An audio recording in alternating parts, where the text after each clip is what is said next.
কি গো, কতদিন হয়ে গেল তোমাদের রাজসভা বন্ধ? হ্যাঁ, আচ্ছা, মহারাজ যদি বেতন দিতে না পারেন তাহলে রাজসভা খোলা রেখে কি লাভ বলো তো? বলি বাড়িতে যা চাল আছে তাতে এক সপ্তাহের বেশি আর রান্না হবে না কিন্তু। হ্যাঁ, সেই জন্যই তো হিসেব করছি। বাড়িতে অপ্রয়োজনীয় যা যা জিনিসপত্র আছে সেসব বেচে দেব। আর বেচার মতো কিছুই নেই গো। দেখো, তুমি সব সময় আমার পরেই খাও, তাই আমাদের একটা করে থালা বাটি বেচে দিলে তো কোনো সমস্যা নেই গিন্নি। এই তোমার মাথা না কাজ করছে না। যাও বাইরে ঘুরে এসো, পারলে বাজার থেকে ধার করে হলেও একটু চাল নিয়ে এসো। দেখি যদি কোনো সহৃদয় ব্যক্তি চাল দেয়।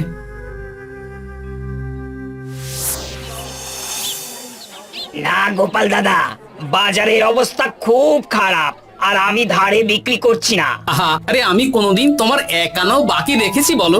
আমি বুঝতে পারছি গোপাল দাদা, কিন্তু আমিও নিরুপায়। গত মাসের বেতন এখনো পাইনি। মহারাজ অনির্দিষ্ট কালের জন্য রাজসভা বন্ধ রেখেছেন।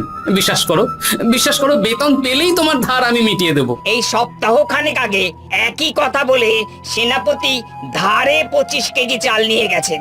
এখন ওনার কোনোই পাত্তা নেই। কি যে করি, কাছের বন্ধু বলতে বিজ্ঞানী আর সভাকবি। দেখি ওদের বাড়িতে একবার ঢুঁ মেরে।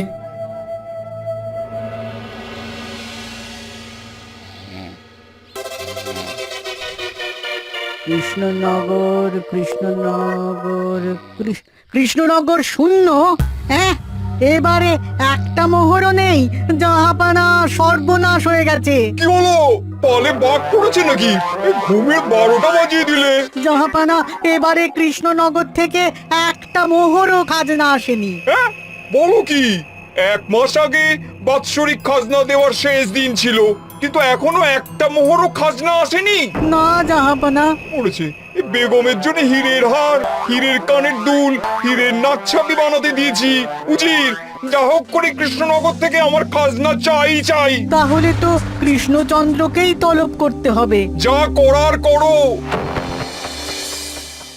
বাবা, এই সময় তোমার শখ হয়েছে ময়না পোষা? আরে না না, আমি পুষিনি। একটা পশ্চিমের গ্রামে কদিন আগে ঘুরতে গিয়েছিলাম। আচ্ছা, ওখান থেকে নিয়ে এসেছো? না, তাও আনিনি, ছোলা খেতে দিয়েছিলাম। দেখি তারপর আমার পিছনে পিছনে উড়ে উড়ে চলে এসেছে। বাহ বাহ বাহ, এ তো ভালো কথা। বিয়ে তো করলে না, তাও একটা সঙ্গী জুটেছে। এ যে সে পাখি নয় গোপাল, এ ময়না কথা বলে, দেখবে। এই ময়না, বলো তো, গোপাল এসেছে। আরে বাস, বলো তো, গোপালের ভুঁড়ি আছে আমার নেই। বেশ বেশ বেশ। এ ভোরবেলা আমার কাছে আসে, সারাদিন আমার কাছে থাকে, আবার সন্ধে হলেই নিজের বাসায় নিজে নিজেই ফিরে যায়। বুদ্ধিমান পাখি। ওই গ্রামে শাখে শাখে ঝাঁকে ঝাঁকে ময়না। বেশ, বুঝলাম। তা বিজ্ঞানী, তোমার কাছে আমি আসলে একটা দরকারে এসেছি। বলো কি দরকার? আসলে ওই টানাটানির সংসার চলছে, বুঝলে। বাড়িতে চাল বাড়ন্ত, কদিন পরে হাঁড়ি চড়বে না। তুমি কিছু পয়সা ধার দিতে পারবে? আরে এমন করে বলছো কেন? আমার তো সংসার নেই, এত খরচও নেই। তুমি বাড়ি যাও, আমি 2 বস্তা চাল পাঠিয়ে দেব। ধন্যবাদ বিজ্ঞানী, তোমার মতো বন্ধু পাওয়া মুশকিল। বন্ধুত্বে এইসব ধন্যবাদ দেওয়ার দরকার নেই, একে অপরের পাশে থাকলেই হলো।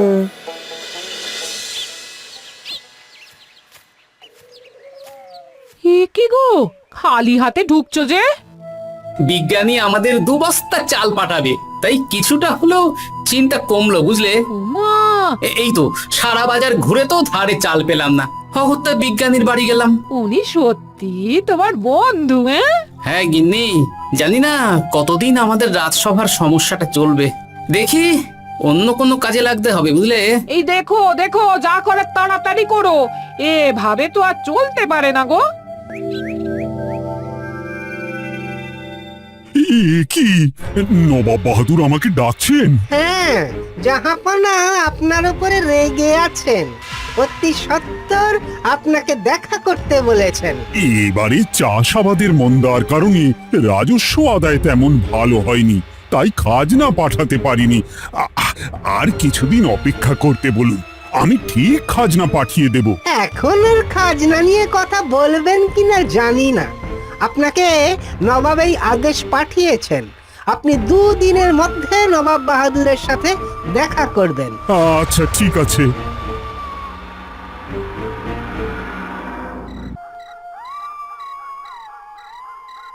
মহারাজ, এই বিপদের সময় আপনাকে একমাত্র একজনই সাহায্য করতে পারে, আর সে হলো গোপাল। আমি কোন মুখে গোপালকে ডাকবো বলো তো রানী? দীর্ঘদিন ওদের বেতন দিতে পারছি না। গোপাল এরকম স্বার্থপর মানুষই নয় যে নিজের কাজের সময় কাজী আর কাজ ফুরলে বাজি হয়ে যাবে।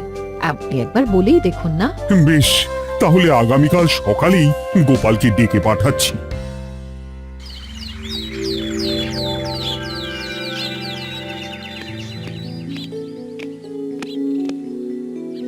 আসতে পারি মহারাজ? হ্যাঁ গোপাল, এসো এসো। মহারাজ আমাকে হঠাৎ ডেকে পাঠালেন যে? শোনো, নবাব বাহাদুর বলেছেন ওখানে যেতে হবে, কারণ এবারে কৃষ্ণনগর থেকে কোনো খাজনা পৌঁছয়নি। মহারাজ, আপনি গেলেও বিপদ, না গেলেও বিপদ। হ্যাঁ, সেটাই তো আমাকে সবচেয়ে বেশি ভাবাচ্ছে, কিন্তু না গেলেই যে নয়। তাহলে এক কাজ করি মহারাজ, আমিও বরং আপনার সাথে যাই। যা বিপদ আসবে একসাথে লড়বো। ও গোপাল, তুমি যেন আমার বুক থেকে পাথর নামিয়ে দিলে। তোমাকে যে কি বলে ধন্যবাদ জানাবো। তাহলে কখন বেরোবেন বলুন? আজকে সন্ধ্যের দিকে বেরিয়ে পড়বো, তাহলে কাল সকাল সকাল মুর্শিদাবাদ পৌঁছে যাব। আর কতদিন থাকতে হবে তো কিছুই জানি না, তাহলে ওই 3-4টে জামা কাপড় ধুতি নিয়ে নেব, কি বলেন? হ্যাঁ হ্যাঁ, তাই নিও। তাহলে সন্ধ্যেবেলা রাজবাড়িতে এসো, একসাথেই বেরিয়ে পড়বো। আচ্ছা মহারাজ। বলি, তোমার কি মুর্শিদাবাদে না গেলেই নয় গো? আমাকে তো যেতেই হবে গিন্নি। জানি নবাব বাহাদুর কিভাবে ছক করে কল করে, তুমি সাবধানে থেকো গো। দেখো, আমি যখন যাচ্ছি তখন নবাব বাহাদুরকে এবার সাবধানে থাকতে হবে। হ্যাঁ হ্যাঁ, হ্যাঁ, ঠিক আছে ঠিক আছে, মাথা ঠান্ডা রাখবে, বেশি ওস্তাদি করতে যাবে না। এমনিতেই আমাদের অবস্থা এখন ভালো নয়। আরে তুমি অতিরিক্ত চিন্তা করো না তো গিন্নি। জাহাপনা, কন্যাগুলো কবে আসবে? এখনো 2-3 দিন সময় লাগবে বেগম। এত সময় লাগছে কেন জাহাপনা? দেশের কোণে কোণে খুঁজে সেরা সেরা হিরে দিয়ে বানানো হচ্ছে যে, সময় তো লাগবেই বেগম। তাহলে তো অনেক খরচ হচ্ছে। তাও হচ্ছে বটে, কিন্তু তোমার জন্য আমি সব করতে পারি। আমাদের মুর্শিদাবাদের হীরালালের হাতের কাজ দেশের সেরা। আপনি সত্যি আমাকে ভালোবাসেন, আমার জন্য এত খরচ করে গয়না বানিয়ে দিচ্ছেন। তুমি খরচ নিয়ে এত চিন্তা করো না। কৃষ্ণনগর থেকে এই বছর ভালো খাজনা প্রাপ্য ছিল, কিন্তু এখনো একটা কানাকড়িও আসেনি। তাহলে আপনার গয়না বানাতে যা খরচ হবে সব আপনার সিন্দুক থেকে দিয়ে দেবেন। না না না, কৃষ্ণনগর থেকেই আদায় করব, ওকে তলব করেছি। আচ্ছা, সহিস, গাড়ি ছাড়ো। যথাজ্ঞা মহারাজ। এই,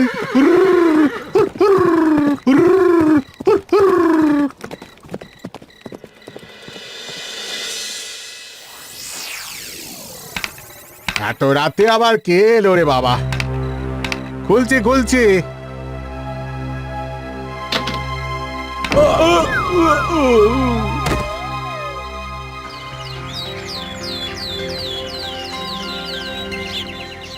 সর্বনাশ হয়ে গেছে জাহাপানা। কি হয়েছে হীরালাল? নবাব বাহাদুর, মহারাজ কৃষ্ণচন্দ্র আর গোপাল এসেছেন আপনার সাথে দেখা করতে। ওদের দরবারে আসতে বলো। হ্যাঁ, এবার বলো হীরালাল, কি হয়েছে? এই, তোমার মাথায় পট্টি কেন?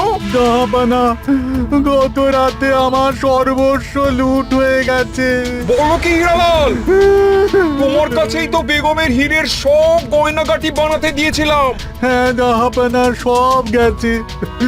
আমার মাথায় মেরে সব লুট করে নিয়ে গেছে। এবার আমি কি করব জাহাপানা?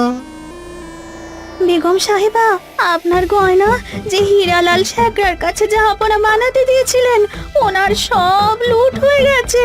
মানে আমি এক্ষুনি নিজের কানে শুনে এলাম, এখন হীরালাল শেখরা এসেছে। আমি এক্ষুনি যাচ্ছি। কি করব জাহাপানা? আমার তো সব শেষ হয়ে গেল। আমি কোনো কথা শুনতে চাই না, আমার ওই হীরের গয়নাগুলো চাই। চাই বললেই তো পেয়ে যাবে না। এখন এই গয়না শুধু নয়, হীরালালের সব সোনা দানা চুরি হয়ে গেছে। সেগুলো খুঁজে পেতে হবে। বিগত কয়েক বছর আমার মুর্শিদাবাদে কোনো চুরি ডাকাতি হয়নি। প্রত্যেকটা গ্রামবাসী সুখে শান্তিতে আছে। বাইরের কোনো শত্রু আসারও সুযোগ নেই। গ্রামের সীমানায় দিন রাত প্রহরী থাকে। যদি এসেও থাকে, পালাতে পারবে না। এবারে তাহলে চোরটা কে বুঝবো কি করে? এসব সামান্য চোর ধরার কাজ আমার কাছে নস্যি। জাহাপনা, আপনি যদি কৃষ্ণনগরের এবছরের খাজনা মকুব করে দেন, তাহলে আমি চোর ধরার ক্ষেত্রে সাহায্য করতে পারি। ঠিক আছে কৃষ্ণচন্দ্র, তোমার এই গোপাল যদি চোর ধরে দিতে পারে, তাহলে এবছরের খাজনা মুকুব। আগে আমি ওই শেখরার সাথে একান্তে কিছু কথা বলতে চাই। বেশ, প্রহরী প্রহরী, তুমি গোপাল আর শেখরাকে একটা ঘরে নিয়ে যাও। আসুন। এবার আপনি চুরির ঘটনাটা বলুন। চুরি না, ডাকাতি। সে যাই হোক, বলুন বলুন। গতকাল রাতে, তারপর সকালে জ্ঞান ফিরে ঘরে গিয়ে দেখি সব ফাঁকা। আমার ঘরের সাথেই লাগোয়া দোকান। আচ্ছা, দেখুন, আমি আপনার কথা শুনে আর একটু আগের যা আলোচনা শুনলাম, তার থেকে মনে হচ্ছে এই চোর স্থানীয় চোর। কি করে বুঝলেন? কারণ বাইরের চোর হলে তো এত নিখুঁত কাজ করা সম্ভব নয়। চোর নিশ্চয়ই আপনাকে ব্যক্তিগতভাবে চেনে। হ্যাঁ, এবার মশাই আপনি বলুন তো, আপনার কোনো শত্রু আছে? না, শত্রু নেই তেমন। আমার সাথে কারো সম্পর্ক খারাপ নেই। আর আমাদের পাড়ায় সবাই ব্যবসায়ী, সবাই সম্ভ্রান্ত লোকজন। বেশ, তাহলে সব ব্যবসায়ীদেরকেই ডাকতে হবে। আমি নবাব বাহাদুরকে বলে দিচ্ছি, আপনি এখন আসুন। নবাব বাহাদুর, আপনি ওই গ্রামের সকল ব্যবসায়ীদের আপনার মহলে ডাকার ব্যবস্থা করুন। সবাই কিন্তু বেশ সম্ভ্রান্ত ব্যবসায়ী। সে হোক না, ওই গ্রামে তো সবাই ব্যবসায়ী, আর বাইরের কোনো লোক গ্রামে ঢোকেনি বা বাইরেও যায়নি। তাই যদি কেউ চোর থেকে থাকে, তাহলে ওই ব্যবসায়ীদের মধ্যেই আছে। বেশ, আমি সবাইকে আমার মহলে নিয়ে আসার ব্যবস্থা করছি। আর একটা ফাঁকা বড় ঘর চাই, যেখানে চোর ধরার পরীক্ষা হবে। আর সেই ঘরে আমাদের কৃষ্ণনগরের ঘোড়া চোর ধরবে। হ্যাঁ, ঘোড়া চোর ধরবে? হ্যাঁ, যে ঘোড়ার গাড়িতে আমরা এসেছি সেই ঘোড়া। যদি চোর না ধরতে পারো, তাহলে পুরো খাজনা তো গায়ের জোরে নেব, সাথে সাথে কৃষ্ণনগরটাও কেড়ে নেব।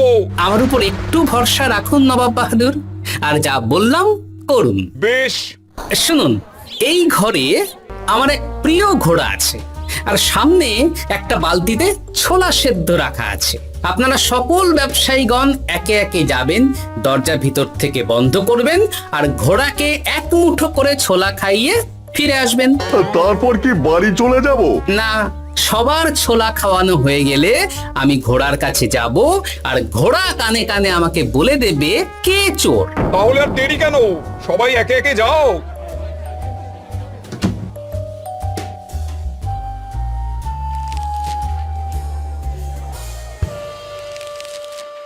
কি করি যদি ঘোড়া সত্যি সত্যি বুঝে যায়? ছোলা খাওয়াবোই না। ব্যাস, ছোলা খাওয়ানো হয়ে গেল। এবার গোপাল বলো তো কে চোর? দাঁড়ান, ঘোড়ার মুখের কথা শুনে আসি। আমি বলে দিচ্ছি জাহাপানা, গোপাল এসব মশকরা করছে, সব মশকরা। ঘোড়া বলে দিয়েছে কে চোর। বলো গোপাল, কে চোর? তার আগে সকল ব্যবসায়ীর হাত দেখে আমি পরীক্ষা করতে চাই। সে দেখো, কিন্তু বলো কে চোর? দেখি দেখি, না, দেখি আপনারটা। না, আপনিও না। না, আপনিও না। একি মশাই, চুরিটা তো আপনিই করেছেন, আপনিই চোর। কি উল্টো পাল্টা কথা বলছেন? আমি চুরি করিনি। হ্যাঁ, আপনিই চুরি করেছেন, তাই ভয়ে ঘোড়াকে ছোলা খাওয়াননি। কারণ আমি ছোলার মধ্যে রান্নার হলুদ গুঁড়ো মিশিয়ে রেখেছিলাম, তাই যারা যারা ঘোড়াকে ছোলা খাইয়েছেন সবার হাতেই হলুদ রং লেগে আছে। শুধু ওর হাতে নেই। ভাই, শেষে তুই? তোর মনে মনে এত হিংসা? ভাই মানে? আরে ও তো আমার খুড়তো ভাই পান্নালাল, ওরও সোনা গয়নার ব্যবসা। ব্যাস, এবার তাহলে বলেই দিন পুরো ব্যাপারটা, কারণ এখান থেকে পালানোর কোনো পথ নেই। ভুল হয়ে গেছে দেখাবো না। আমার দাদা আমার থেকে অনেক বেশি রোজগার করতো, তাই আমার মনে মনে হিংসে ছিল। তারপর বেগম সাহেব আর হীরের গয়না বানানোর এত বড় বায়না পেল, এই হিংসা আরো বেড়ে গেল। আর তুই চুরি করলি? চুরির সব জিনিস কোথায় আছে? আমার বাড়িতেই আছে দেখাবো না। সাব্বাস গোপাল, সাব্বাস। তোমার কি বুদ্ধি! তাহলে জাহাপানা, কথা মতন আমাদের এই বছর তাহলে খাজনা দিতে হচ্ছে না। না, কথা যখন দিয়েছি তখন আমি তো আর কথার খেলাপ করতে পারি না। আচ্ছা গোপাল, তোমার তো এত বুদ্ধি, আমার একটা শখ পূরণ করতে পারবে? কি শখ বলুন নবাব বাহাদুর। আমার অনেক দিনের ইচ্ছে একটা হাওয়া মহল বানাবো, কিন্তু ঘরামি রাজমিস্ত্রি কেউই বানাতে পারবে না বলছে। তুমি কি বানিয়ে দিতে পারবে? আগে পারবো জাহাপনা, কিন্তু তার বদলে আমি কি পাবো? আগামী 5 বছর কৃষ্ণনগরের খাজনা মুকুব, আর তোমাকে আমি 100 মোহর উপহার দেবো। বেশ, তাহলে আপনি আমাকে দিন 7 সময় দিন, আর 7 দিন পরে আমার বাড়ির সামনে চলে আসুন। হাওয়া মহল বানিয়ে রাখবো, আপনি নিয়ে যাবেন। বেশ, তাহলে 7 দিন পরে কৃষ্ণনগরে দেখা হচ্ছে। যদি না বানাতে পারো তাহলে কিন্তু আগামী 5 বছর কৃষ্ণনগরকে দ্বিগুণ খাজনা দিতে হবে, এই আমি বলে দিলাম। বেশ, রাজি? বেশ, তো বড় মুখ করে বলে দিলে হাওয়া মহল বানাবে। রাজি রাজি। এবার যদি না বানাতে পারো, সব তো উল্টে যাবে। আপনি চিন্তা করবেন না মহারাজ, নবাব বাহাদুর আমাকে প্যাঁচে ফেলতে চেয়েছেন, তাই আমিও ওনাকে ঘোর প্যাঁচ দেব।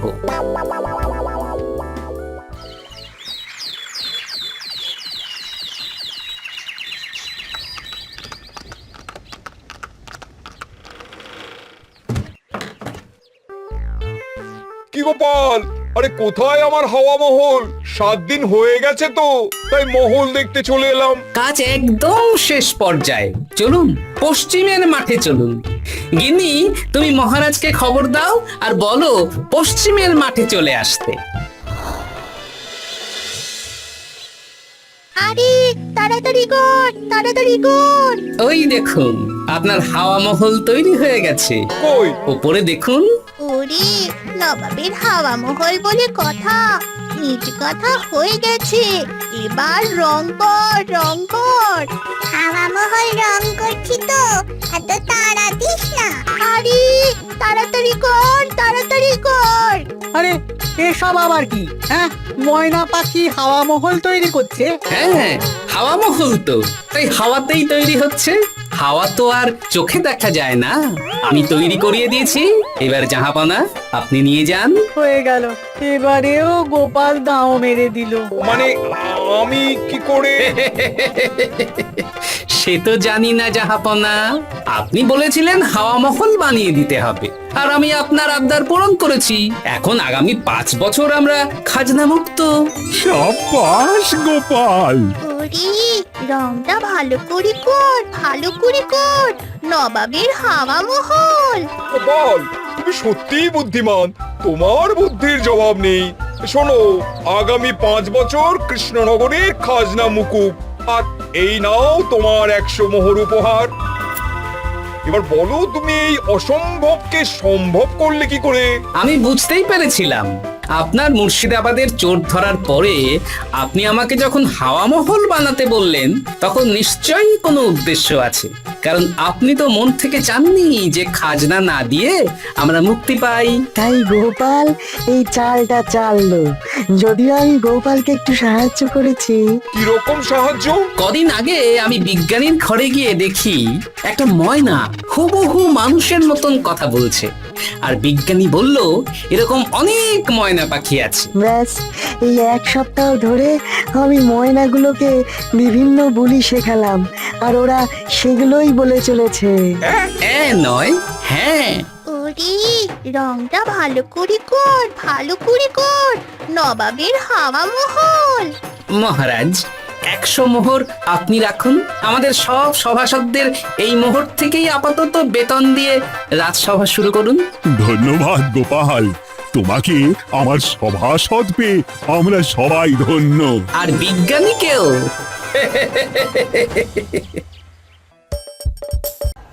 If you love your mom, then like, comment and subscribe our channel please.